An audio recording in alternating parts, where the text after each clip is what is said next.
And now we're looking at the mental health contributor, doing. Bettina.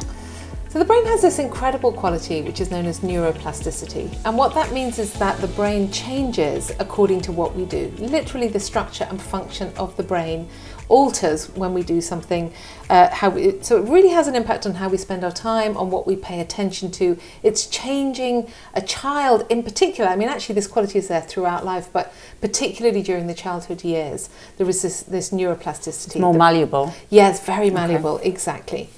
And so we need to think about offering children a very broad range of experience if we're going to give them as much possibility for brain development as possible. But also related to that is just remembering that we all want our children to have good self-esteem. And actually self-esteem comes from being successful.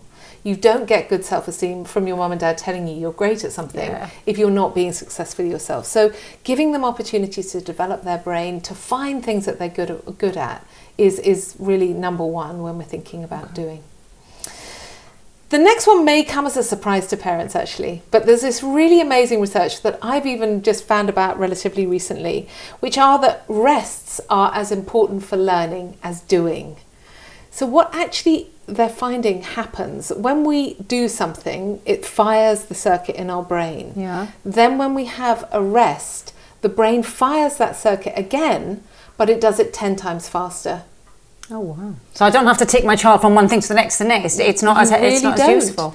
And when they're doing a period of work, actually we're now advising teachers to have periods of time where you rest, where you do a bit of focus of work and then rest. So it's not going on a screen, just to absorb but it's just sitting and knowing that your brain is learning while you're doing that.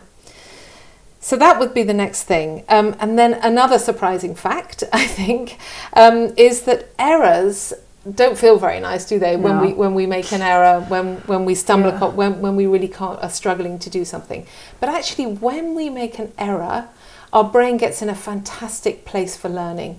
It increases attention. Some of the chemicals that are released in the brain really put our brain in the best position for learning things. So we need to be embracing the errors that our children make. So during that time, you're more sensitive and acutely ready to learn. Exactly. Your brain is acutely ready, attuned. And paying exceptional attention to things. Positive spin on errors. That's great. Yeah. So what would how would this be helpful to parents? Yeah. So I think it's important to teach children about neuroplasticity. Tell them that this is what's happening. It encourages them to repeat things, but it also gives them an understanding of when they first do something for the first time, you're not very good at it. Yeah. And that's because you don't have the brain circuit that is there to support it. So it's okay. It kind of might help them with that. Maybe have fun learning something with them. So you could learn to juggle together, but do it talking about neuroplasticity. And what you will notice is that the more you do it, the better you become at it. Children will be better than you. So they will learn more quickly. That's parents, really true. That's really true. So thinking about the second one, about this rest, every child is slightly different, but downtime is really, really important when children are learning. So have some kind of a structure. Children will be different. Maybe you try 20 minutes on and then have a 10-minute break, something like that. The other really amazing thing actually to come out of the science is that even for adults, we have a limited capacity in terms of our attention of 90 minutes. Okay. After 90 minutes, we have to give our brain a break and remember the benefit of breaks from the research that I've just told you. And then the other thing is about mistakes, encouraging and embracing mistakes. It's hard, isn't it? It is hard. You want to... When you see your child struggling, it is. Of course it's hard, when they haven't done well. Yeah. So we have to stay calm ourselves. That's the first thing.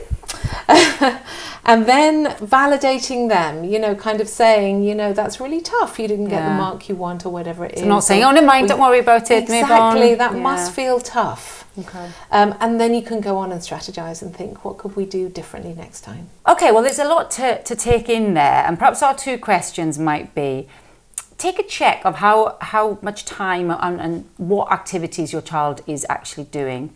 And it needs to be a balance, of course, because we need to offer them a broad range of activities to develop their self-esteem and so on. But we also need to allow for those pauses in their day. And so just being intentional and having some time to reflect on what is it they're actually doing. And then secondly, it is always really difficult to see our children fail. But looking and reflecting on how you and your child respond when there are difficulties and obstacles to overcome. So we've got the 3 bits of science, we've got the 2 questions. Take one thing that really resonates with you and think about how you might implement it in your family life.